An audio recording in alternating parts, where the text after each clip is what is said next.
Oke, jadi hari ini kita akan belajar mengenai keterangan atau adverb di phrasing yang bagian kedua. Tapi sebelumnya kita review dulu materi-materi kita hari 1 sampai hari ke-6 kemarin ya, teman-teman. Jadi dari hari pertama kita sudah menemukan ke ke 5 kelas kata ya yang perlu kita ketahui dari 7, nanti totalnya 7. Hari ini kita selesaikan, teman-teman. Jadi di sentencing teman-teman belajar 4 kelas kata yaitu noun, pronoun, verb sama conjunction. Jadi di sentencing adalah langkah pertama kalau teman-teman menemukan soal structure yang diminta untuk melengkapi kalimat. Jadi nanti yang pertama teman-teman cari kelengkapan subjek predikat dulu karena kalimat wajib punya 2 ini, teman-teman. Jadi ada subjek sama predikatnya. Yang mana subjek itu dibuatnya dari kata benda, kalau enggak gitu dari kata ganti. Kalau predikat itu dibuatnya dari kata kerja atau verb, yaitu verb 1, verb SES, verb 2, sama auxiliary sama verb. Seperti itu. Kemudian kalau di dalam kalimat mau ada lebih dari satu subjek predikat, nggak masalah, syaratnya harus ada conjunction, ya teman-teman. Kemudian kalau teman-teman menemukan penanda inversi di sebelum subjek tanpa ada koma biasanya ya, nah berarti kalimatnya harus diinversi, cari jawaban yang predikat dulu baru subjek. Kemudian kalau teman-teman menemukan penanda double komparatif yaitu the more, biasanya gandengannya juga nanti harus the more. Seperti itu. Jadi the more, semakin apa, semakin apa. Nah, tapi kalau teman-teman sudah cek secara sentencing ini nggak ada masalah, berarti masalahnya bukan di sentencing ya, teman-teman, tapi di phrasing. Dan phrasing yang pertama kita pelajari kemarin yaitu penggunaan kata sifat atau adjektif. Nah, sifat itu yang punya sifat itu benda, teman-teman. Jadi kata sifat itu menjelaskan kata benda. Dan tempatnya ketika dia nempel adalah di sebelum kata bendanya. Jadi kata sifat dulu baru kata benda. Nah, kata sifat sendiri dibagi menjadi 3 jenis, teman-teman. Yang pertama ada determiner, yang kedua ada deskriptif atau epithet, yang ketiga ada noun adjunct. Nah, determiner itu adalah jenis kata sifat yang dia tidak bisa berdiri sendiri tanpa kata benda. Jadi dia selalu butuh kata benda setelahnya, ya. Dan determiner sendiri dari kata determine, artinya menentukan. Kalau determiner berarti penentu. Penentu apa? Yang pertama menentukan apakah nanti bendanya itu jelas atau tidak. Kalau jelas itu dikasih the, kalau tidak ya kasih e atau en, atau kalau bendanya nggak bisa dihitung ya jangan dikasih the atau en, teman-teman. Oke. Kemudian menentukan jauh dekatnya. Itu ada that sama those untuk bilang itu ya. Kemudian ada this sama these untuk bilang ini. Kemudian yang terakhir, yang ketiga ada kepemilikan atau possessive adjective. Nah, ini ada my, punyaku, your, punyamu, their, punya mereka, our, punya kita, her, punya dia, perempuan, his, punya dia, laki-laki, its, punya dia yang selain manusia, kemudian kata benda yang ditambahkan tanda petik s, itu juga kepemilikan. Ya, teman-teman. Kemudian determiner yang berikutnya ada numeral. Numeral ini ada 2, teman-teman. Yang pertama, numeral ini menunjukkan urutan. Jadi yang pertama ada first, yang pertama, second, yang kedua, third, yang ketiga, next, yang berikutnya, last, yang terakhir, 11th, yang ke-11, 21st, yang ke-21, dan sebagainya. Kemudian numeral yang berikutnya menunjukkan jumlah. Jadi ada berapa bendanya nanti ya. Jadi kalau one ya 1 berarti one book misalnya ya teman-teman. Kalau two berarti harus dikasih s bendanya, harus jamak. Jadi two books. Seperti itu. Kemudian three 3, many banyak, few beberapa, most hampir semua, a number of sejumlah, a lot of banyak, ada no juga di sini ya. Jadi no itu miliknya determiner yang numeral, teman-teman. Artinya tak satu pun. Dan yang terakhir determiner caranya bilang yang lain. Kita punya other, another sama the other. Other itu bisa diikuti plural, another diikuti singular, dan the other boleh diikuti dua-duanya, ya teman-teman. Nah, kemudian ada yang di dalam kotak oranye itu, determiner yang saya tandai background oranye ini adalah determiner yang dia tidak boleh muncul 2 kali di dalam satu frase. Ya, jadi kalau sudah ada the, jangan pakai my. Saya balik, kalau misal ada that, jangan pakai a misalnya. Jadi kita hanya bisa milih salah satu saja di dalam satu frase atau satu posisi kalimat. Ya. Kemudian di adjektif yang kedua, itu ada jenis deskriptif atau epithet, yaitu adjektif yang bisa berdiri sendiri tanpa kata benda. Contohnya kata expensive. Contohnya mau bilang mobil itu mahal. That car is expensive. Nah, expensive-nya berdiri sendiri. Tapi dia juga bisa nempel sama kata benda. Contohnya, that is an expensive car. Seperti itu. Jadi expensive itu salah satu deskriptif adjektif ya. Dan deskriptif adjektif itu digolongkan menjadi 8 sesuai urutannya. Jadi yang pertama ada kualitas sama karakter bendanya kayak gimana. Kemudian ada ukuran bendanya. Itu kayak gimana. Kemudian yang ketiga ada umurnya bendanya atau kalau nggak gitu suhunya bendanya. Kemudian yang keempat ada participle. Participle itu adalah kata kerja yang dirubah menjadi kata sifat. Ada verb ing dan verb 3, tergantung aktif atau pasif ya, teman-teman. Kemudian yang kelima ada bentuk, bentuk bendanya. Yang keenam ada warna bendanya. Yang ketujuh ada asal benda atau lokasi bendanya di mana. Kemudian yang kedelapan itu ada bahan benda itu, dibuat dari apa. Seperti itu. Dan yang terakhir jenis kata sifat itu ada noun adjunct atau noun adjective. Jadi kata benda itu bisa menjadi kata sifat. Secara fungsi ya teman-teman. Jadi wujudnya memang kata benda, tapi di dalam kalimat dia bisa saja menjelaskan kata benda lain. Dan noun adjunct ini dibagi menjadi dua jenis. Ada yang dari noun murni atau kata benda asli, ada juga yang dibuat dari gerund atau verb ing. Oke. Contoh noun yang menjadi noun adjunct, noun murni yang menjadi noun adjunct adalah bookshelf, rak buku. Kalau kita bilang rak buku, wujudnya rak, bukan buku. Oke, nah berarti kata buku di dalam kata rak buku itu hanya menjelaskan kata rak. Sama kayak pencil case, kotak pensil, sama kayak baby powder, bedak bayi. Kotak pensil itu wujudnya kotaknya, walaupun dalamnya nggak ada pensilnya. Nah, namanya kotak pensil ya wujudnya kotak. Kotaknya, tempatnya ya teman-teman. Nah kata pensil di situ hanya menjelaskan kata kotak. Sama kayak baby powder, bedak bayi. Kalau kita beli ke toko, Pak, beli bedak bayi, nggak mungkin dikeluarkan bayinya, pasti dikeluarkan bedaknya, ya. Jadi kata bayi di dalam bedak bayi itu hanya sebagai penjelas saja, seperti itu. Sama halnya dengan yang berupa gerund, teman-teman. Contohnya running shoes, sepatu lari, washing machine, mesin cuci, dining table, meja makan. Seperti itu. Nah, itu tadi adalah materi-materi kita yang sudah kita pelajari dari hari pertama sampai hari ke-6, teman-teman. Mungkin sebelum kita lanjut ke chapter 7, ada yang ingin ditanyakan dulu, silahkan.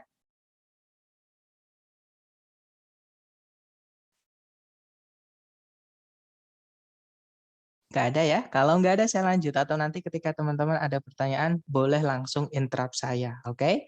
Jadi di chapter ke-7 ini nanti kita belajar mengenai phrasing yang kedua, teman-teman, yaitu kelas kata adverb atau kata keterangan.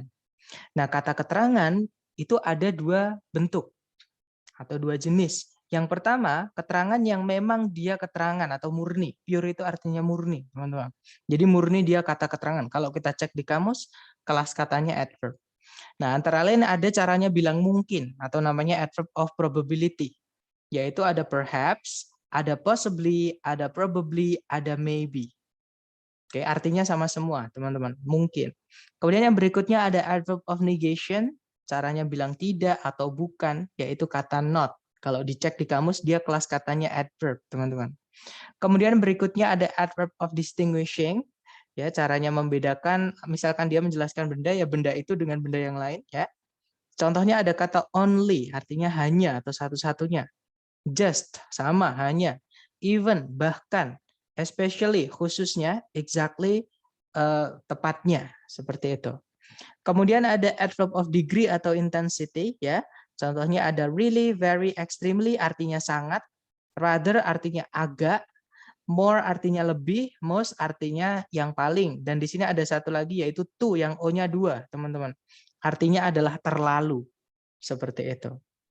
Kemudian yang kelima ada adverb of frequency atau keterangan frekuensi atau seberapa sering. Seperti itu. Contohnya di situ ada never, tidak pernah, seldom, jarang, usually, biasanya, often, sering, always, selalu. Kemudian yang berikutnya ada keterangan cara ya yang biasanya berakhiran dengan lily itu, teman-teman. Contohnya ada slowly, dengan pelan, beautifully, dengan cantik, well, dengan baik, joyfully, dengan riang. Kemudian yang berikutnya ada adverb of place, keterangan tempat. Contohnya here, di sini, there, di sana.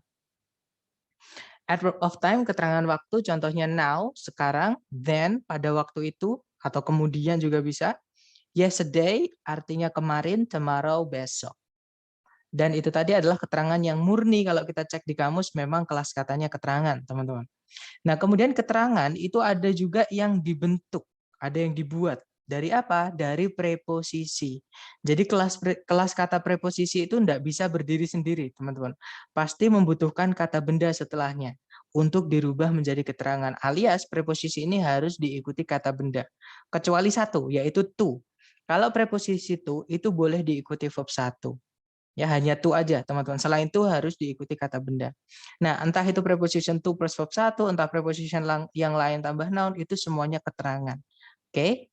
Dan contohnya, misalkan sama-sama mau add verb of manner, keterangan cara, teman-teman. Kalau yang tadi contohnya kata sifat yang ditambahkan dengan li, itu berubah menjadi keterangan cara. Nah, tapi ini preposition plus noun, contohnya sama-sama keterangan cara on foot, artinya dengan jalan kaki. Jadi misalkan ada teman kita tanya, how did you get here? Tadi ke sini naik apa? I came here on foot, misalkan. Saya tadi ke sini jalan kaki. Kemudian ada with a knife, dengan sebuah pisau. Like a diamond, bagaikan sebuah berlian atau seperti sebuah berlian. Kemudian ada juga adverb of place, keterangan tempat, contohnya at home, di rumah, to the market, ke pasar, on the desk, di atas meja. Kemudian ada juga adverb of time, keterangan waktu, contohnya in 1993, di tahun 1993. Kalau nggak gitu, during World War I, di masa Perang Dunia I. Dan yang terakhir contohnya ada adverb of agent, keterangan pelaku, biasanya pakai by, teman-teman.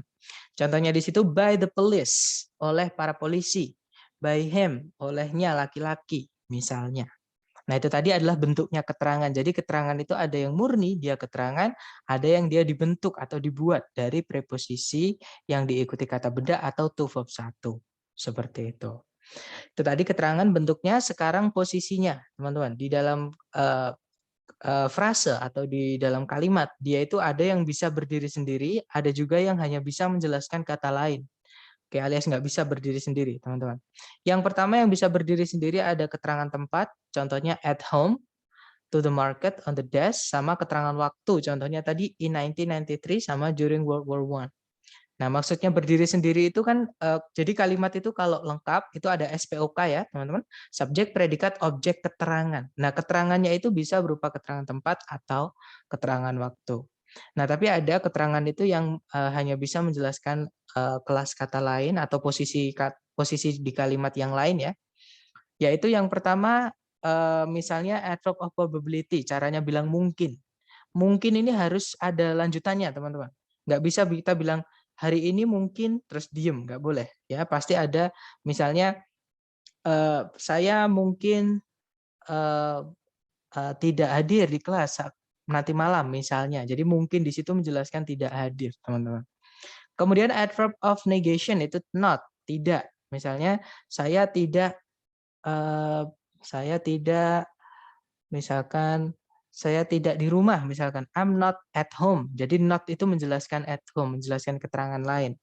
Oke, nggak bisa kita cuma bilang I am not, guys, I am not. Terus saya diem, pasti teman-teman bingung. Not what? Kayak gitu. Jadi harus ada lanjutannya. Sama dengan only, just, even, especially, exactly, kemudian really, very, extremely, rather, more, most. Ada frekuensi juga, never, seldom, usually, often, always. Kemudian ada juga cara, yaitu slowly, beautifully, well, joyfully. Kemudian ada juga agent atau pelaku, contohnya by the police atau by him. Seperti itu, teman-teman. Nah, sekarang tempatnya ya. Jadi keterangan itu bisa menjelaskan semua kelas kata, teman-teman. Entah itu verb di predikat ataupun yang selain predikat, yaitu adjective, noun, atau adverb. Jadi adverb itu bebas. Dia bisa menjelaskan apapun. Nah, sekarang tempatnya. Adverb atau keterangan ketika dia menjelaskan kata kerja atau predikat ya, teman-teman. Nah, kita harus tahu dulu predikat itu bentuknya ada 3, teman-teman. Yang pertama ada yang namanya to be atau linking verb ya, to be yang berdiri sendiri tanpa verb lain, itu namanya linking verb, teman-teman. Nah, nanti kalau kita pakai linking verb sebagai predikat, mau ditambahkan keterangan, tempatnya keterangan ini adalah di setelahnya. Jadi to be dulu atau linking verb dulu, baru adverb. Contohnya adalah I am in my room right now. Jadi tempatnya I sama am harus gandeng, teman-teman. Kenapa? Karena dia bisa disingkat. Kalau tengah-tengahnya kita selipin sesuatu, nanti nggak bisa disingkat. Jadi jangan ya. Jadi kalau mau ditambahkan keterangan, ditaruh di setelahnya linking verb. Di situ ya. Kemudian yang kedua ada verb atau kata kerja. Nah, kata kerja tunggal maksudnya. Kata kerja tunggal itu ada 3, yaitu verb 1, kalau nggak gitu verb SIS, atau verb 2. Ya, contohnya ada washes, itu verb SIS. Runs, juga verb SIS. Belonged, itu verb 2. Oke. Nah, karena kata kerja tunggal ini bisa dipisah dengan subjek, kalau mau ditambahkan keterangan itu boleh di sebelumnya, boleh juga di setelahnya kata kerja tunggal tadi. Contoh ya, teman-teman. The daylight always hurts her. Cahaya matahari itu selalu menyakitinya atau melukainya. Nah, di situ predikatnya hurts, subjeknya adalah the daylight. Nah, di antara daylight sama hurts itu ada keterangan yaitu always. Nggak apa-apa, teman-teman. Keterangan ketika predikatnya berupa kata kerja tunggal ya yang punya arti, atau verb 1, verb SIS, atau verb 2, dia boleh dipisah dengan keterangan. Seperti itu. Kemudian yang terakhir adalah ketika predikatnya berupa auxiliary plus verb. Nah, auxiliary ini yang jadi auxiliary contohnya ya teman-teman ada would consider sama had been invented. Nah, seperti yang teman-teman lihat, auxiliary itu boleh cuma satu. Contohnya would di situ, would consider. Boleh juga lebih dari satu, contohnya had been invented. Jadi ada 2 auxiliary. Nah, yang nggak bisa dipisah dengan subjek itu adalah auxiliary pertama. Ya, jadi saya ulangi lagi, subjek itu nggak bisa dipisah dengan auxiliary pertama. Jadi kalau mau ditambahkan adverb ini tempatnya setelahnya auxiliary pertama. Entah di setelahnya auxiliary pertama, setelahnya auxiliary kedua, atau setelahnya verb juga nggak apa-apa. Intinya nggak boleh sebelum auxiliary pertama. Oke, umumnya ya teman-teman. Contoh kalimatnya seperti ini. The world is slowly changing. Nah, predikatnya adalah is changing, auxiliary verb. Nah, di antaranya yang dimasukkan sama keterangan slowly, contohnya itu nggak apa-apa. Seperti itu. Jadi, kalau linking verb setelahnya, kalau verb tunggal boleh di sebelum, boleh di setelahnya. Kalau auxiliary verb harus setelah auxiliary pertama. Oke, nah auxiliary itu apa sih? Auxiliary itu artinya adalah kata kerja bantu, teman-teman. Jadi sebenarnya dia juga verbs, tapi fungsinya hanya untuk membantu saja. Membantu apa? Membantu predikat. Jadi auxiliary itu hanya bisa jadi predikat, teman-teman. Oke. Nah, contoh nih misalkan ada kata kerja eat artinya makan. Mau ditambahkan dengan will. Will eat artinya jadi akan makan. Bisa, teman-teman. Nanti will di situ akan menambahkan arti sama menambahkan fungsi grammar. Artinya ditambah sama akan, fungsi grammarnya dia berubah menjadi future. Jadi tenses-nya berubah menjadi masa depan. Seperti itu. Oke, walaupun di soal apa namanya structure TOEFL tenses nggak terlalu berarti ya teman-teman, tapi ini adalah materi auxiliary, jadi gandengannya aja, teman-teman hanya perlu fokus gandengannya aja. Oke, jadi auxiliary itu fungsinya ada 2, teman-teman. Yang pertama menambah arti dan fungsi grammatical, yang kedua menegatifkan predikat. Nah, auxiliary itu dibagi menjadi 4 keluarga besar. Yang pertama ada do, yang kedua ada be atau to be ya, yang ketiga ada have, dan yang terakhir ada modal. Nah, do itu anggotanya do, does, did, to be anggotanya is, am, are, was, were, be, been, being, sama have, has, had. Kemudian modal itu anggotanya will, shall, can, must, may, might, should, could, sama would. Nah, untuk gandeng, kenapa sih mereka dibagi menjadi 4? Karena gandengannya beda-beda, teman-teman. Kalau do, does, did, gandengannya harus verb 1. Ya, kalau to be itu boleh 2 jenis kata kerja. Hanya to be yang boleh diikuti 2 jenis kata kerja. To be boleh diikuti verb ing kalau aktif ya, artinya sedang nanti to be-nya. To be juga boleh diikuti verb 3, nanti jadi pasif. Nanti fungsinya to be di situ merubah arti kata verb-nya menjadi pasif, jadi di atau ter. Misalnya ya, teman-teman. Kemudian yang berikutnya auxiliary ada have. Have itu wajib diikuti verb 3, teman-teman. Contohnya di bawah itu ya, we have done the homework. Ya, jadi kalau mau tanya apakah kamu sudah mandi, itu bukan have you take a bath, tapi have you taken a bath. For example, seperti itu. Kemudian yang terakhir modal. Kalau modal dia setelahnya harus diikuti verb 1. Dan modal itu setiap kata artinya beda-beda. Ya, teman-teman sudah saya tulis di sebelah sini sama contohnya di sebelah sini. Seperti itu. Nah, kita balik lagi ke keterangan. Tadi keterangan menjelaskan predikat, sekarang kita ke keterangan yang menjelaskan selain predikat, teman-teman. Yang pertama ada adjektif, masih ingat? Sebelum kita ke adjektif, posisinya dulu ya. Jadi, adverb ini posisi ketika dia menjelaskan kata lain ada dua. Adverb itu bisa di sebelum yang dijelaskan, bisa di setelah yang dijelaskan, teman-teman. Tergantung jenis adverbnya. Oke. Nah, umumnya adverb yang dia hanya bisa menjelaskan kata lain itu di sebelum kata yang dijelaskan. Oke. Nah, tapi kalau adverbnya berupa preposisi plus noun, itu fix setelah kata yang dijelaskan. Jadi yang dijelaskan dulu baru preposisi plus noun. Seperti itu. Ada juga sih yang pure ya, teman, yang murni. Contohnya yang pertama ada manner atau cara. Yang kedua ada keterangan, tempat, kemudian keterangan waktu, sama keterangan pelaku sebenarnya kalau pasif ya. Kemudian preposition plus noun juga sama, ada manner, ada place, ada time, sama ada agent atau keterangan pelaku. Seperti itu, hanya beda bentuk aja. Seperti itu, teman-teman. Nah, sekarang ketika menjelaskan adjektif, seperti yang kita ketahui, kemarin adjektif ada 3, teman-teman. Nah, nanti kalau mau ditambahkan adverb, itu bisa seperti ini bentuknya. Ya, jadi ada adverb of probability, caranya bilang mungkin. Kemudian ada negatif, caranya bilang tidak atau bukan, tambahkan not aja ya. Kemudian distinguishing itu contohnya ada even, ada only, contohnya ada not only nanti ya kalau digabung misalkan negation sama distinguishing. Nah, kemudian setelahnya mau ditambahkan determiner nggak apa-apa, teman-teman. Setelahnya determiner itu ada adverb lagi nggak apa-apa. Biasanya dari yang degree, ya tingkatan. Contohnya ada most yang paling, more lebih, very sangat, to terlalu misalnya ya. Frekuensi ada tingkat keseringan. Contohnya ada commonly, ada frequently, pokoknya yang umumnya li itu ya, teman-teman, atau usually seperti itu. Kemudian diikuti deskriptif, diikuti kata benda. Nah, setelahnya kata benda mau diikuti keterangan juga nggak apa-apa. Ya, nanti keterangan itu menjelaskan kata benda. Jadi benda itu bisa disifati oleh kata sifat, boleh juga dijelaskan dengan kata keterangan, teman-teman. Nanti beda tempat aja ya.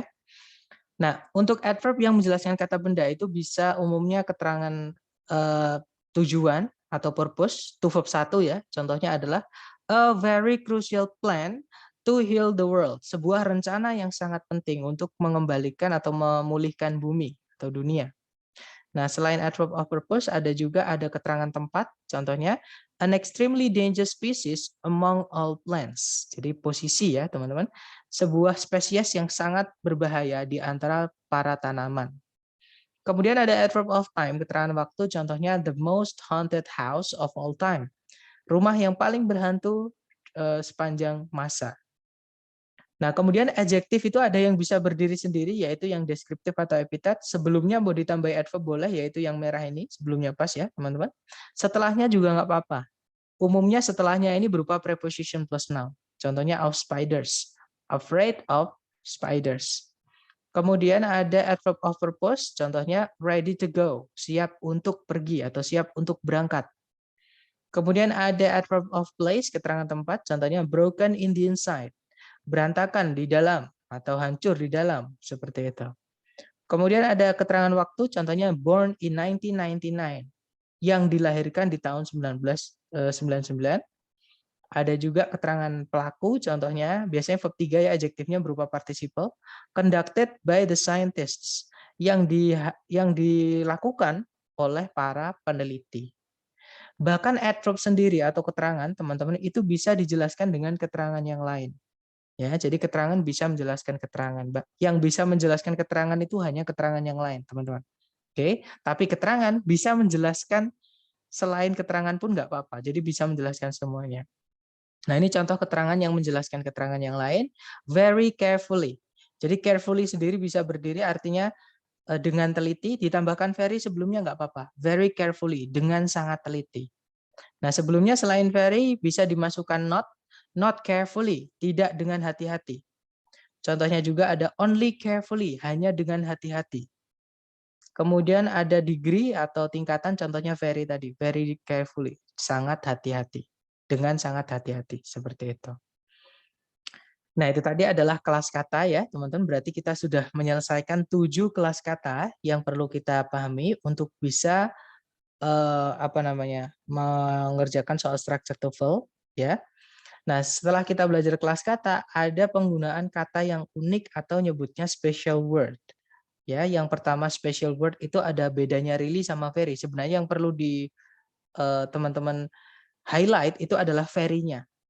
Nah, dua-duanya ini really sama very itu sebenarnya artinya sama-sama sangat, teman-teman. Kelas katanya juga sama. Mereka termasuk ke dalam adverb of degree atau intensity. Nah, tapi penggunaannya beda. Bedanya apa? Bedanya adalah very itu tidak bisa menjelaskan kata kerja. Jadi kalau kita mau nembak orang nih, mau bilang I love you, mau bilang saya sangat menyukaimu, nggak boleh kita bilang I very love you. Nah, karena love itu kata kerja di situ ya, teman-teman. Jadi bilangnya bukan I very love you, tapi I really love you. Boleh kalau pakai really. Karena love itu kata kerja, nggak bisa pakai very, teman-teman. Atau contoh lain, nomor 1 ada aku sangat ingin pergi ke pantai. Nah, di situ sangat menjelaskan kata ingin, yang mana ingin itu adalah verb atau kata kerja. Maka nggak bisa pakai very, teman-teman. Bisanya pakai really. Jadinya, I really want to go to the beach. Seperti itu. Kemudian aku sangat lelah. Nah, karena lelah itu adalah kata sifat atau adjektif, bukan verb, maka boleh pakai very. Boleh juga pakai really. Jadinya, I'm really tired atau I'm very tired. Seperti itu. Maksudnya nggak kelihatan? Nggak keluar gitu kah? Atau gimana?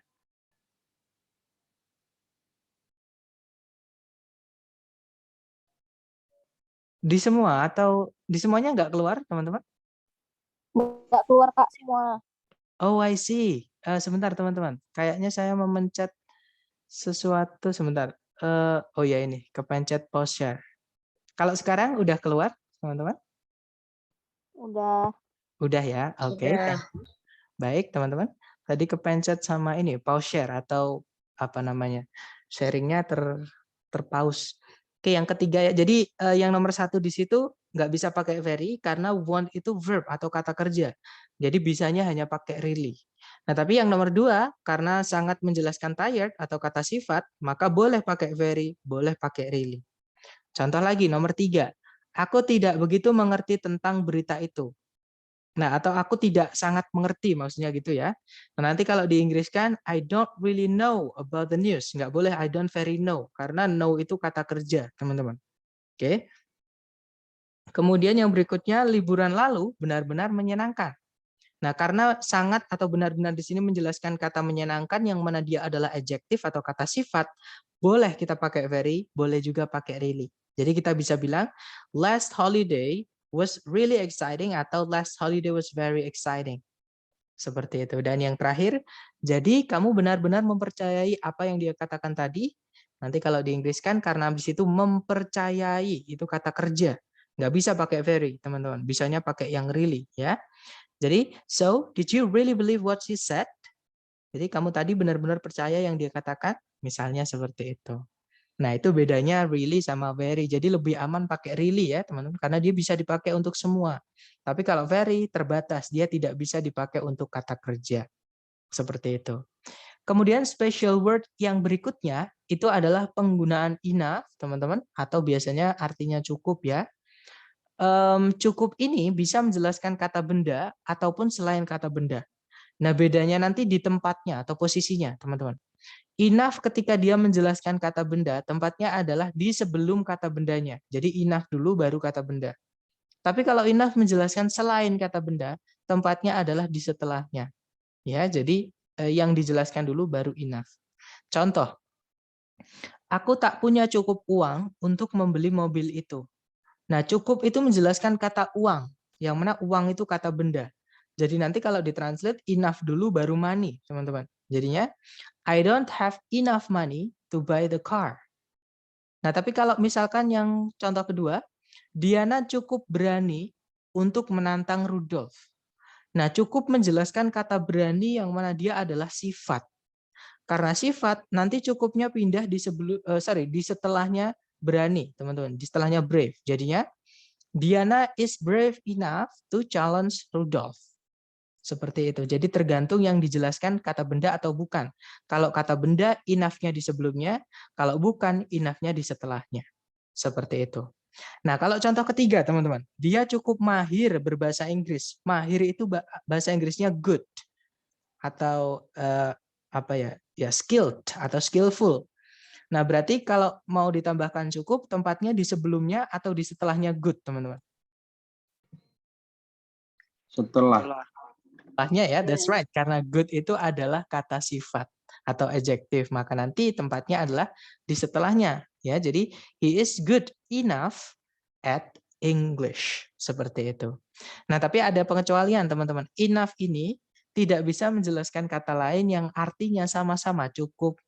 Jadi kalau teman-teman menemukan di error analisis ada sufficient enough atau adequate enough, itu dianggap pemborosan secara makna, teman-teman, karena cukup-cukup atau cukup memadai dalam bahasa Inggris itu dianggap pemborosan. Oke, walaupun secara grammar benar, tapi secara makna dia boros atau pleonasm ya, teman-teman. Pengulangan kayak repeat again. Let's join us. Itu pleonasm, jadi pemborosan kata seperti itu. Kemudian yang berikutnya ada special word ever. Ever atau biasanya kita mengartikan pernah ya teman-teman, itu nggak bisa dipakai di kalimat positif biasa umumnya, nggak bisa.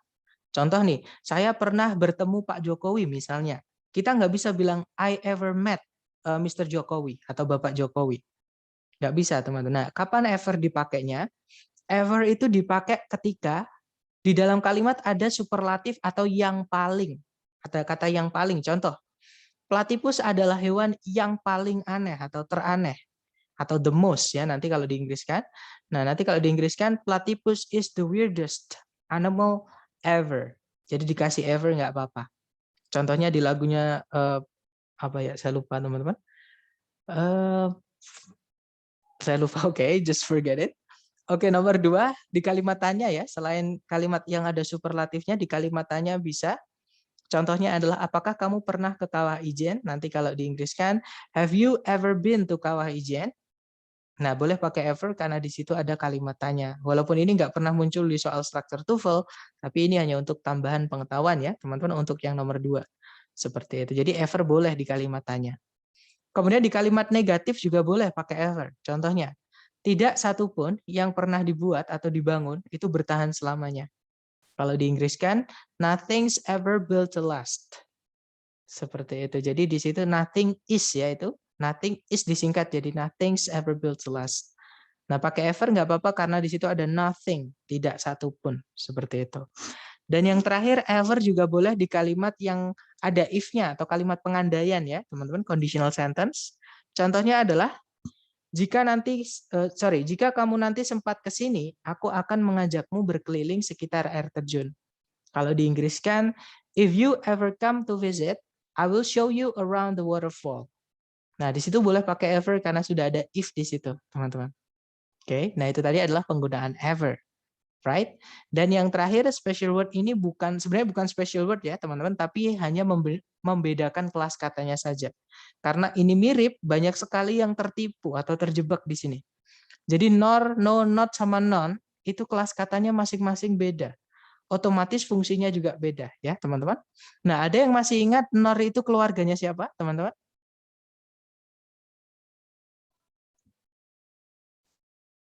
Chapter kedua. Fanboys. Fanboys. Boys, itu kelas katanya apa, fanboys? Conjunction. Conjunction. That's right, conjunction. Jadi nor itu conjunction ya, teman-teman. Nah, tapi hati-hati karena dia fanboys, dia boleh menghubungkan bagian dari kalimat saja atau juga bisa menghubungkan dua subjek, dua predikat. Nah, nor ini juga sekaligus menjadi penanda inversi. Jadi kalau nor ini menghubungkan dua subjek, dua predikat, setelahnya nor ini nggak boleh urut. Jadi harus predikat dulu baru subjek. Tapi hanya nor ya, teman-teman. Conjunction selain nor itu nggak bisa seperti itu. Harus urut. Jadi conjunction subjek predikat. Jadi hanya nor aja yang menjadi penanda inversi nomor 3, yaitu negative expressions atau negative adverb seperti itu. Kemudian yang berikutnya ada no. Nah, no itu kelas katanya adalah kata sifat atau adjektif ya, teman-teman, dia determiner. Nah, fungsinya menjelaskan kata benda. Jadi setelahnya no ini harus ada kata benda karena no ini menjelaskan jumlah bendanya. No ini artinya tak satu pun. Ya. Kemudian yang berikutnya ada not. Nah, not ini yang hari ini kita pelajari tadi, namanya adalah adverb of negation. Jadi dia keterangan, teman-teman. Dia bisa menjelaskan hampir semua kelas kata yang lain, ya, dan tempatnya nanti not ini di sebelumnya. Jadi not dulu baru yang dijelaskan. Seperti itu. Dan yang terakhir ada non. Non ini dia adalah kata ganti atau pronoun, teman-teman. Oke, yang mana dia hanya bisa berdiri sendiri, entah di subjek, entah di objek, tidak boleh ditambahi sama adjektif. Seperti nah ini bedanya kata benda sama kata ganti. Kalau kata benda boleh ditambah adjektif, contohnya kita bisa bilang the boy, the book, the pen. Tapi untuk non nggak bisa kita bilang the non, the he, the she, itu nggak bisa. Nah itu bedanya kata ganti sama kata benda, ya teman-teman. Nah intinya nor itu conjunction, no itu kata sifat, not itu keterangan, non itu adalah kata ganti. Nah, sekarang kita ke contoh soal, teman-teman. Contoh soal pertama, seperti ini. Jadi phrasing itu tahap kedua ya. Tahap pertama adalah sentencing. Teman-teman harus cari kelengkapan kalimat dulu. Jadi cari predikat dulu. Jadi kalau ditarik dari depan ke belakang, di situ ada predikat verb 1 yaitu store, artinya menyimpan. Subjeknya adalah brain cells. Ya, teman-teman. Nah, kemudian kalau ditarik ke belakang lagi, di situ ada predikat lagi yaitu is clearly understood. Nah, subjeknya di depan sendiri yaitu the mechanism yang mana dihubungkan dengan conjunction by which. Artinya bagaimana. Seperti itu. Nah, berarti kalimatnya sudah lengkap sentencingnya. Subjek, conjunction, subjek, predikat, predikat. Nah, titik-titiknya kita harus lihat di mana. Ternyata titik-titiknya ada di dalam predikat. Predikat itu kata kerja. Masih ingat yang bisa menjelaskan kata kerja itu hanya dua, teman-teman. Saya tulis ya biar nggak membayangkan, teman-teman. Jadi kata kerja atau verb itu bisa dijelaskan dengan auxiliary. Auxiliary itu juga verb ya sebenarnya, teman-teman. Verb juga bisa dijelaskan dengan adverb. Nah, kebetulan di sini kata kerjanya itu berupa auxiliary plus verb. Nah, kalau auxiliary plus verb mau ditambahkan keterangan, tempatnya selalu di setelah auxiliary pertama. Jadi di sini, setelahnya auxiliary yang pertama, mau ditambahkan adverb, nggak apa-apa, teman-teman. Jadi di situ kita butuhnya adalah adverb atau kata keterangan. Oke, cari ABCD yang kata keterangan. Nah, ini masih hangat ini, barusan kita bahas ini, teman-teman. Ada yang tahu kata keterangan yang mana? Ya, di chat ada yang menjawab Charlie. Ya, that's right. Ya, that's right. Satu-satunya keterangan di pilihan ganda adalah yang Charlie, teman-teman. Kalau yang alpha itu kata ganti atau pronoun, nggak bisa ya disempilkan di antara auxiliary verb, nggak bisa, teman-teman. Nanti jadi kalimat tanya. Yang mana nggak bisa. Kalau yang bravo no itu kata sifat yang mana setelahnya selalu butuh kata benda. Kalau kita tarik setelahnya titik-titik sama sekali nggak ada kata benda. Bravo nggak bisa. Kalau yang delta, nor itu adalah fanboys, dia bisa menghubungkan dua yang sama ya. Tapi sebelumnya pakai is, setelahnya nggak ada to be juga, nggak bisa teman-teman. Ya, is sama verb 3 nggak setara. Berarti delta nggak bisa. Fix jawabannya adalah yang Charlie. Keterangan. The mechanism by which brain cells store memories is not clearly understood. Kalau diartikan, mekanisme bagaimana sel-sel otak menyimpan kenangan atau ingatan tidaklah dipahami dengan jelas. Seperti itu. Nah, dari contoh pertama, mungkin ada dari teman-teman yang punya pertanyaan, silahkan ditanyakan, teman-teman.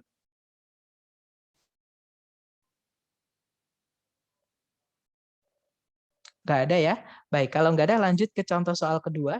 Caranya sama. Pertanyaan saya ke teman-teman, apakah teman-teman menemukan predikat di soal?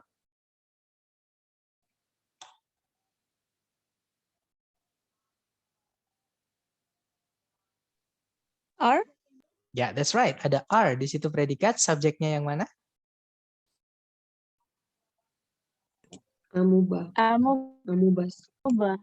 Amobas di situ adalah subjeknya ya teman-teman. Jadi ada subjek predikat dan kalau ditarik ke belakang sudah tidak ada penanda subjek predikat lagi. Artinya sentencing sudah lengkap. Oke, kalimatnya udah lengkap teman-teman. Berarti di sini bukan masalahnya sentencing tapi di phrasing. Kalau kita cek di situ predikatnya hanya berupa linking verb ya. Linking verb itu berdiri sendiri teman-teman. Nah kalau kita tarik ke belakang, nah di situ ada adjective small. Nah, berarti titik-titik di sini nanti menjelaskan adjektif.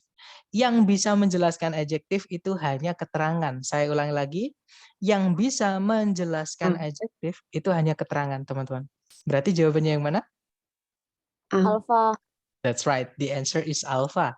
Amobas are too small to be seen without a microscope. Amoeba itu terlalu kecil untuk dilihat tanpa sebuah mikroskop. Good job. Contoh ketiga, teman-teman, terakhir ya. Caranya sama, kita cari predikat dulu. Kalau ditarik dari depan ke belakang, di situ ada verb 2, yaitu showed. Subjeknya adalah sculpture and Whitney. Kemudian kalau ditarik ke belakang lagi, di situ ada conjunction that. Subject her parents. Predikatnya adalah recognize and encourage. Otomatis sudah lengkap. Subjek predikat, conjunction subjek predikat. Nah, berarti masalahnya bukan di sentencing tapi di phrasing. Kita cek aja, teman-teman. Di setelahnya titik-titik ternyata ada noun phrase atau kata benda yang berdiri sendiri ya di sini. Nggak bisa, teman-teman. Kata benda di sini fungsinya nggak jelas sebagai apa. Oke, karena di subjek sudah, kata bendanya di subjek sudah ada, maka kata benda di sini nggak boleh kita biarkan tetap jadi kata benda. Karena nanti subjeknya jadi double. Otomatis di sini kita harus rubah menjadi keterangan kata bendanya. Caranya gimana? Tambahkan aja preposisi sebelumnya, biar dia jadi keterangan. Oke, teman-teman. Jadi cari A, B, C, D yang dia adalah preposisi. Ya, that's right. Jawabannya adalah Delta. delta, teman-teman. Good job. Nah, kalau yang alfa itu sudah pasti salah. Kalau teman-teman menemukan ada titik-titik di paling depan, kemudian di pilihan ganda diawali dengan predikat, jangan dipilih, teman-teman. Oke, kenapa? Karena di soal structure TOEFL tidak pernah ada yang berakhiran dengan tanda tanya, pasti berakhiran dengan titik. Artinya nggak ada bentuk kalimat tanya di TOEFL. Ya, berarti alfa nggak bisa seperti itu. Kalau yang Bravo ada subjek, ada predikat, ada conjunction, tapi tempatnya kebalik, teman-teman. Kenapa kebalik? Karena setelahnya well nanti ada subjek yaitu a child, tapi nggak ada predikatnya. Seperti itu. Berarti Bravo nggak bisa. Yang Charlie di situ ada she was, subjek predikat, tapi nggak ada conjunction, nggak bisa ya. Jawabannya adalah yang delta, itu preposisi, teman-teman. Walaupun as juga bisa jadi conjunction, tapi as juga bisa jadi preposisi. Ya. Nah, as kalau diartikan jadi preposisi, nanti artinya jadi sebagai. Jadi kalau dibaca, as a child, sculpture and Whitney showed an eager intellect and artistic talent that her parents recognized and encouraged. Kalau diartikan, sebagai seorang anak kecil, pematung and Whitney memperlihatkan atau menunjukkan sebuah bakat seni dan intelek yang tinggi yang orang tuanya kenali dan dukung. Seperti itu. Nah, dari ketiga contoh soal tadi, mungkin ada yang masih bingung, silahkan ditanyakan, teman-teman.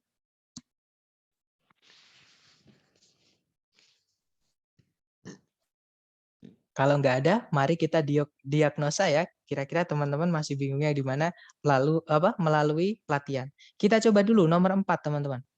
Waktunya seperti biasa, 30 detik dimulai dari sekarang. Silahkan, teman-teman.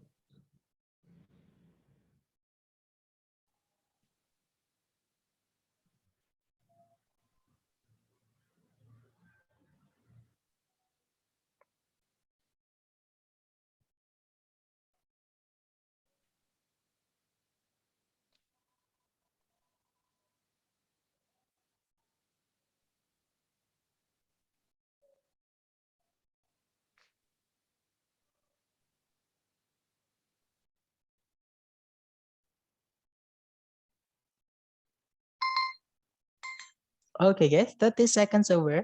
Silahkan jawaban teman-teman dicoba dikirim dulu di chat. Salah nggak apa-apa, kita belajar. Kita analisis bersama. Baik, ada jawaban delta, ada jawaban alfa. Oke, antara alfa, delta, ada Charlie juga ya. Alfa, Charlie, delta. Mari kita cek bersama, teman-teman. Jadi kalau ditarik dari depan ke belakang, kita cari predikat dulu. Di situ ada are attempting, predikatnya. Subjeknya adalah designers. Kemudian kalau ditarik ke belakang lagi, sudah tidak ada predikat. Oke, nah berarti di situ kita sudah lengkap sentencing. Masalahnya bukan di sentencing, tapi di phrasing. Nah, kalau kita tarik dari depan ke belakang, setelah titik-titik, itu ada kata benda, yaitu modern offices, teman-teman. Sama kayak nomor 3 tadi. Kata benda di sini, kalau kita biarkan tetap jadi kata benda, nanti jadi masalah. Kenapa? Karena subjeknya double. Nah, biar nggak double, kata benda ini kita rubah menjadi keterangan. Caranya gimana? Tambahkan preposisi di titik-titik. Cari ABCD yang dia adalah preposisi. Nah, ABCD yang bisa jadi preposisi cuma satu, teman-teman. Memang yang kelas katanya preposisi cuma satu, yaitu yang Charlie. Ya, jawabannya adalah Charlie. Kalau yang alpha, if itu jelas-jelas dia conjunction ya, seperti yang kita bahas kemarin. Artinya jika atau seandainya. Kalau yang Bravo sudah tidak mungkin. Kenapa? Karena dia fanboys. Masih ingat? Kalau teman-teman menemukan titik-titik di depan, jangan pilih yang fanboys atau yang diawali fanboys. Kenapa? Fanboys itu tempatnya tidak bisa di awal kalimat. Itu bedanya fanboys dengan conjunction yang lain. Oke, bedanya fanboys dengan selain fanboys. Kalau fanboys tidak bisa di depan, tapi kalau misalkan selain fanboys bisa di depan. Berarti Bravo nggak bisa ya. Nanti kalau ditaruh di sini secara grammar sudah salah. Kalau yang delta once itu bisa jadi keterangan, artinya adalah sekali atau pernah. Ya, tapi kalau kita masukkan keterangan di titik-titik, kata bendanya tetap lepas, nggak akan berubah jadi keterangan, karena keterangan itu tidak merubah kata benda menjadi keterangan. Yang merubah kata benda menjadi keterangan itu preposisi. Jawabannya adalah yang Charlie, ya teman-teman. Nah, nanti kalau dibaca, with modern offices becoming more mechanized, designers are attempting to personalize them with warmer, less severe interiors. Kalau diartikan, bersamaan dengan kantor-kantor modern yang semakin menjadi bermesin, para desainer ruangan sedang berupaya untuk menyesuaikan kantor-kantor tersebut dengan interior-interior yang tidak terlalu banyak ukiran dan lebih santai atau lebih hangat. Seperti itu ya. Kita lanjut lagi teman-teman, nomor 5. Dicoba dulu, waktunya 30 detik. Teman-teman buka kamus nggak apa-apa. 30 detik dimulai dari sekarang, silahkan teman-teman.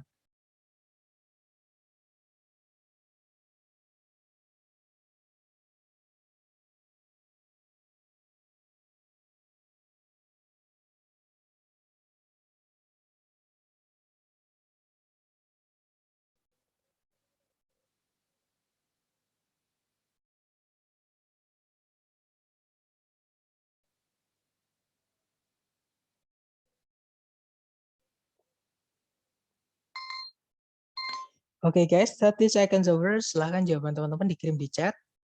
Baik, ada jawaban Charlie, ada jawaban Alpha, ada jawaban Delta. Berarti antara Alpha, Charlie, atau Delta ya teman-teman. Baik, kita cek bersama.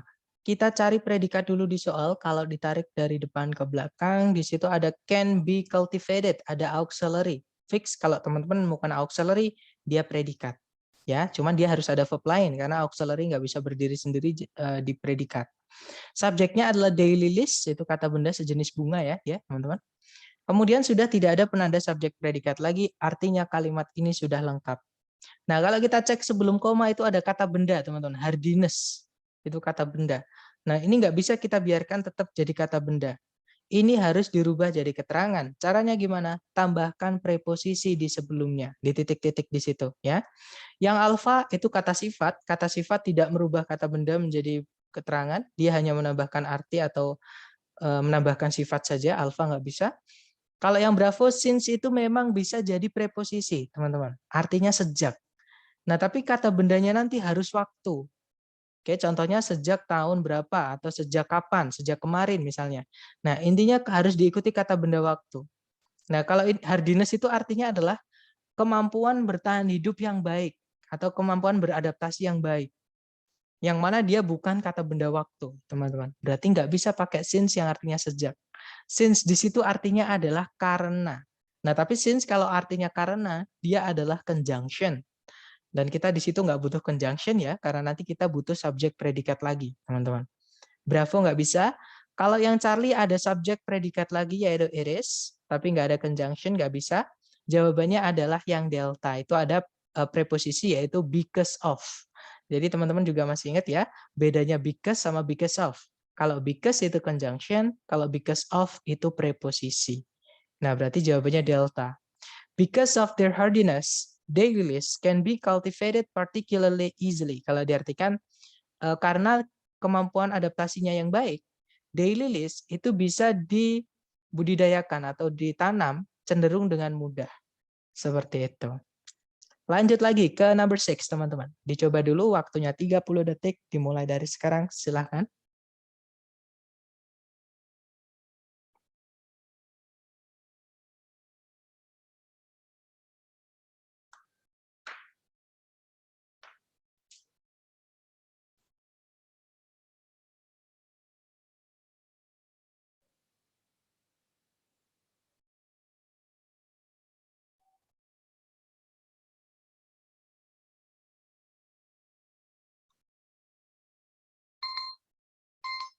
Alright guys, 30 seconds over. Silahkan jawabannya teman-teman dikirim di chat, kemudian kita bahas bersama.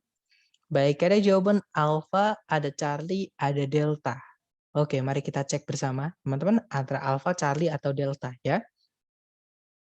Kalau ditarik dari depan ke belakang, cari predikat dulu. Di situ ada predikat developed, bab 2 ya. Subjeknya adalah the technology, teman-teman. Kemudian sudah tidak ada penanda subjek predikat lagi, artinya sentencing sudah nggak ada masalah. Nah, setelah titik-titik, teman-teman menemukan kata that itu bukan conjunction, teman-teman. Karena setelahnya nggak ada subjek predikat. Ya, that itu adalah kata ganti atau pronoun. Oke. Nah, karena di sini ada pronoun, nggak bisa pronoun ini dibiarkan tetap jadi pronoun. Ini harus kita rubah jadi keterangan. Kenapa? Karena subjeknya sudah ada. Kalau that nanti jadi pronoun, subjeknya double, teman-teman. Kayak ada pronoun, ada noun. Otomatis ini harus dirubah jadi keterangan. Caranya gimana? Tambahkan preposisi di sebelumnya. Nah, A, B, C, D itu yang preposisi cuma satu. Saya ingat tadi di sesi sore saya mengirimkan 4 gambar di grup ya, teman-teman. Itu adalah hasil pencarian ini. Jadi bedanya, sorry teman-teman, bedanya dissimilar itu adjektif, teman-teman. Atau saya up ya, biar gampang. Up. Jadi dissimilar itu adalah adjektif, kemudian different itu ada adjektif juga, teman-teman. Berarti alpha sama bravo nggak mungkin ya, karena kata ganti itu nggak boleh ditambahi kata sifat, teman-teman. Oke, berarti alpha bravo nggak bisa. Kalau yang Charlie itu not likely. Nah, not itu keterangan, tapi dia menjelaskan kata likely-nya, teman-teman. Nah, likely sendiri kelas katanya ada 2, yaitu adjektif sama adverb. Nah, tapi nggak mungkin kita masukkan adjektif ataupun adverb di sebelumnya pronoun itu, karena nanti tetap dia akan jadi pronoun. Kita nggak butuh pronoun di situ. Harus dirubah jadi keterangan. Oke, berarti jawabannya adalah yang delta. Jadi salah satu kelas katanya unlike itu adalah preposisi, teman-teman. Artinya unlike itu tidak seperti. Nanti jadi kalau diartikan atau dibacakan dulu ya. Unlike that of iron construction, the technology for constructing buildings with reinforced concrete developed rather rapidly. Kalau diartikan, tidak seperti teknologi pada pembangunan menggunakan besi. Teknologi untuk mendirikan bangunan dengan bantuan beton penyangga berkembang agak lebih cepat seperti itu. Oke, jawabannya adalah delta ya, teman-teman. Lanjut lagi ke untuk artinya semuanya sama, teman-teman. Dissimilar, different, not likely sama unlike itu tidak seperti semua. Jadi arti atau berbeda dengan seperti itu. Jadi sama semua, oke. Lanjut ke nomor 7, dicoba dulu jangan takut salah. Waktunya 30 detik dimulai dari sekarang. Silakan teman-teman.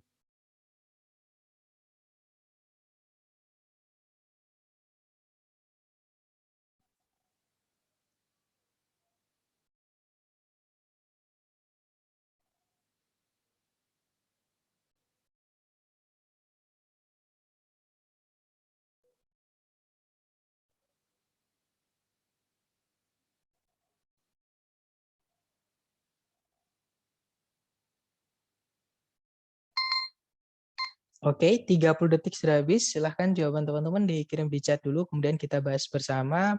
Baik, ada jawaban Charlie atau Delta, ya. Ada Alpha juga, jadi Alpha, Charlie, atau Delta. Mari kita cek, teman-teman. Kalau ditarik dari depan ke belakang, cari kata kerja, di situ ada verb SES, yaitu kills. Subjeknya setelah 2 koma itu, yaitu copper sulfate, teman-teman. Kemudian sudah tidak ada penada subjek predikat lagi. Artinya, ini bukan di sentencing ya masalahnya, tapi di phrasing. Nah, kalau teman-teman lihat, di setelahnya predikat kills, itu ada kata benda algae, sama setelah titik-titik ada gerund, kata benda juga, yaitu harming fish. Nah, ini nggak bisa ada 2 objek seperti ini. Maka objek yang kedua harus kita rubah jadi keterangan, teman-teman. Caranya gimana? Masukkan preposisi di titik-titik di situ. Nah, A, B, C, D yang preposisi itu ada 2, antara Charlie atau Delta. Oke, nah kalau masalahnya di preposisi dan teman-teman menemukan ada 2 kemungkinan jawaban yang bisa atau lebih dari 1 jawaban preposisi, mau nggak mau harus diartikan, teman-teman. Oke, sama kayak conjunction. Jadi kalau teman-teman butuh conjunction, di soal kemudian di pilihan ganda ada lebih dari satu yang bisa jadi conjunction, mau nggak mau harus diartikan. Ya, kita coba dulu yang Charlie. Nanti kalau kita masukkan yang Charlie, copper sulfate yang tersebar atau yang disebarkan dalam jumlah yang cukup membunuh alga kecuali membahayakan ikan atau invertebrata air. Itu yang Charlie. Kalau yang delta, copper sulfate yang disebarkan dalam jumlah yang cukup membunuh alga tanpa membahayakan ikan-ikan atau invertebrata air yang lain. Nah, yang enak jawabannya yang delta ya, teman-teman. Berarti nomor 7 jawabannya adalah delta. Seperti itu. Kita lanjut lagi ke nomor 8, teman-teman. Dicoba dulu, waktunya 30 detik dimulai dari sekarang, silakan.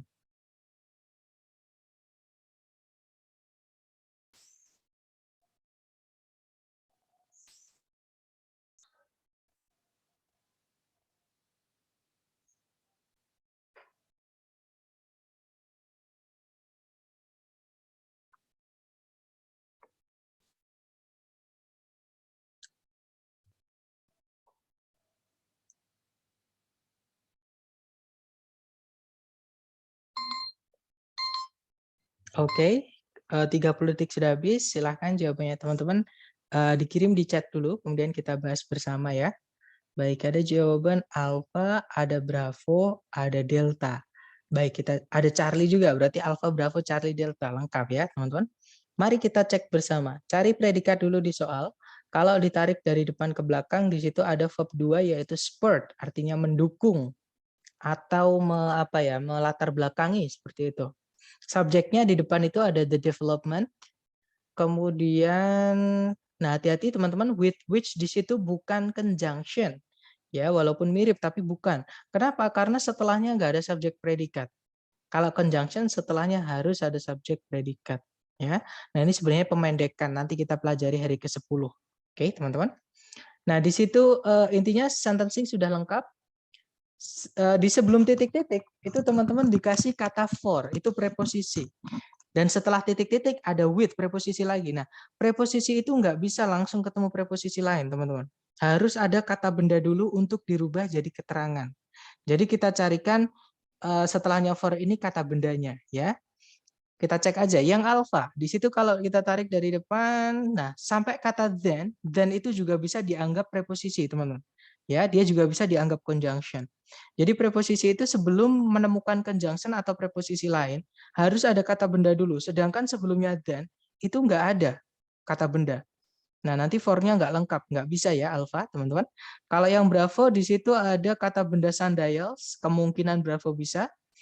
Yang Charlie itu ada sundials, teman-teman, kata bendanya ya. Kemudian more accurately di situ menjelaskan kata spurt. Nah, tapi kenapa kok ditambahkan more? Kalau mau ditambahkan more harus ada then, teman-teman. Oke, karena more accurately di sini artinya adalah lebih akurat. Dengan lebih akurat. Nah, dibandingkan apa? Di sini nggak jelas. Nggak ada then setelahnya. Maka Charlie nggak bisa. Ya, secara makna nggak nyambung. Kalau mau ditambahkan accurately aja bisa, tapi kalau ada more-nya nggak bisa. Ya, kalau yang delta di situ more accurately than, dari for sampai then nggak ada kata benda, delta nggak bisa. Berarti satu-satunya yang bisa jadi jawaban adalah yang bravo. The development of mechanical timepieces spurred the search for more accurate sundials with which to regulate them. Kalau diartikan, perkembangan mesin penunjuk waktu membantu penelitian atas lebih banyak sundials yang lebih akurat, yang dengan itu dipakai untuk meregulasi itu mengatur penemuannya alat-alat penunjuk waktu itu. Nah, mungkin kalau teman-teman asing dengan sundials itu sebelum ada jam dulu, teman-teman, terutama di Mesir ya, mereka membangun obelisk, jadi itu dibuat untuk menunjukkan waktu, jadi bayangan matahari. Nah, cuman itu ada kekurangannya. Matahari itu posisinya tidak selalu di situ, jadi kadang waktunya nggak jelas seperti itu, teman-teman. Nah, akhirnya ada yang obelisk yang dibawa itu kecil, dibawa kemana-mana sama, itu juga waktunya juga nggak akurat. Lama-lama pakai angka mereka seperti itu. Jadi jawabannya yang bravo. Oke. Kita lanjut lagi ke nomor 9. Dicoba dulu, teman-teman. Waktunya 30 detik. Buka kamus nggak apa-apa. Silahkan 30 detik dimulai dari sekarang. Silahkan.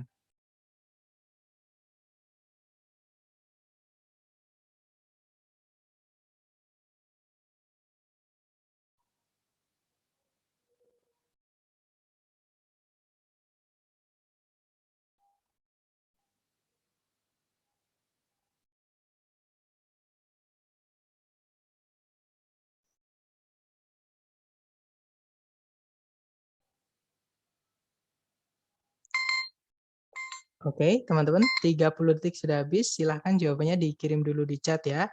Kemudian kita bahas bersama. Silahkan teman-teman. Baik, ada jawaban Alpha, ada juga Bravo, ada juga Charlie. Baik, Alpha, Bravo, Charlie, dan ada juga Delta. Baik, teman-teman. Di sini saya akan mengirimkan gambar di grup ya. Oke, teman-teman boleh buka gambar yang barusan saya kirim di grup. Jadi, ini kita cari predikatnya dulu ya, teman-teman. Nomor 9. Kalau kita tarik dari depan ke belakang, di situ ada predikat was, subjeknya adalah Manchester ya. Kemudian kalimatnya sudah lengkap. Oke. Nah, kalau kita cek sebelum koma, di situ ada kata benda one time. Ini nggak bisa kita biarkan jadi kata benda, harus dirubah jadi keterangan. Caranya gimana? Tambahkan preposisi di sebelumnya. Nah, sayangnya A, B, C, D ini semuanya preposisi, teman-teman. Untuk mengetahui preposisi apa, ini nggak bisa diartikan. Ya, ini adalah gandengan, teman-teman. Nah, kalau kata bendanya pakai time, terus ada sebelumnya time itu ada contohnya one, contohnya the, contohnya all. Nah, itu pakainya at. Jadi yang barusan saya kirim di grup, itu ada gambar terus saya lingkari, itu pakainya at. Jadi at one time, Manchester was the home for the most productive cotton mills in the world. Kalau diartikan, di satu masa atau pada suatu waktu, Manchester merupakan rumah bagi pabrik pengolah kapas yang paling produktif di dunia. Seperti itu. Oke, jawabannya bravo ya, teman-teman. Kalau on itu untuk waktu, setelahnya nanti diikuti tanggal atau nama hari. Ya. Jadi kalau on itu nama tanggal atau hari. Kalau by itu biasanya di suatu waktu tapi bukan di masa lampau ya, tapi di masa lampau juga bisa, teman-teman. Tapi umumnya dia dipakai di masa depan atau future. Seperti itu. Kalau yang delta to itu juga sama kayak by. Jadi artinya sampai atau hingga, tapi biasanya sebelumnya to itu ada from nanti. Jadi sejak kapan hingga kapan. Misalkan sejak 1990 hingga 2000. Jadi from 1990 to 2000 misalnya ya. Jadi from to seperti itu. Itu sudah gandengan. Kita pelajari besok untuk gandengan kata ya, teman-teman.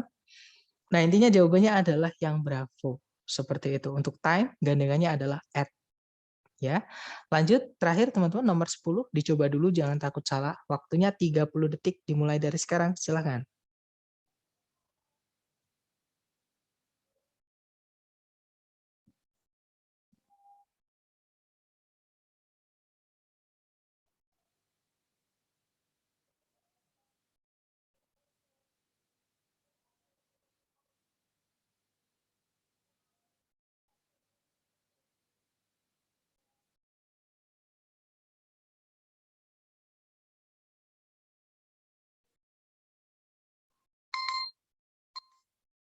Oke guys, 30 seconds over. Silahkan jawaban teman-teman dikirim di chat, kemudian kita bahas. Baik ada jawaban Charlie dan Delta. Baik antara Charlie dan Delta ya.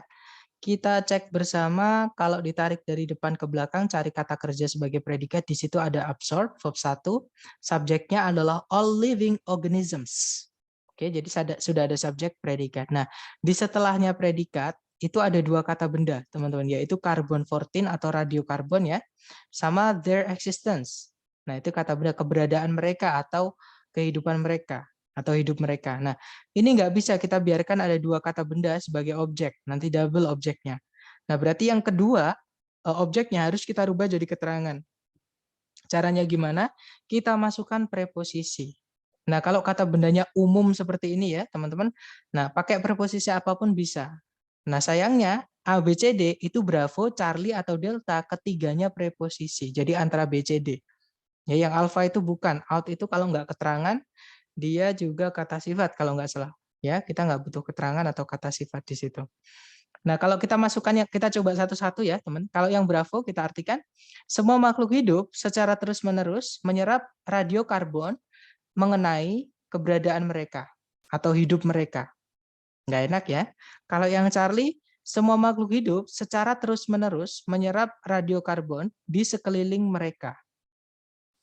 Kalau yang Delta, semua makhluk hidup secara terus-menerus menyerap radiokarbon di sepanjang hidup mereka atau di sepanjang keberadaan mereka.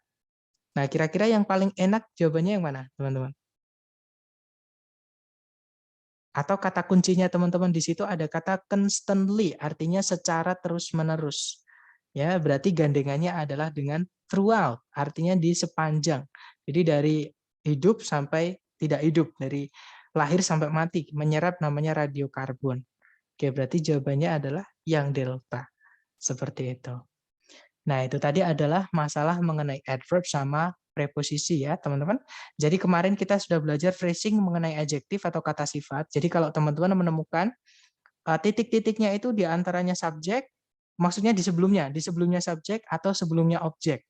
Intinya sebelumnya kata benda. Dan subjek predikatnya sudah lengkap. Sentencing nggak ada masalah. Nah, itu berarti kita butuh adjektif. Nah, tapi kalau misalkan teman-teman menemukan double noun, maka noun ini harus kita rubah jadi keterangan salah satu. Ya, caranya tambahkan preposisi. Seperti itu. Gimana teman-teman? Mungkin adakah yang ingin ditanyakan sebelum saya akhiri? Silakan.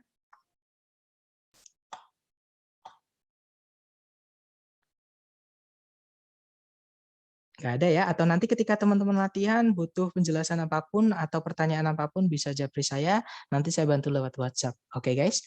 Baik, thank you so much for having me today everyone. I'll see you again next time. The last I say, Assalamualaikum warahmatullahi wabarakatuh.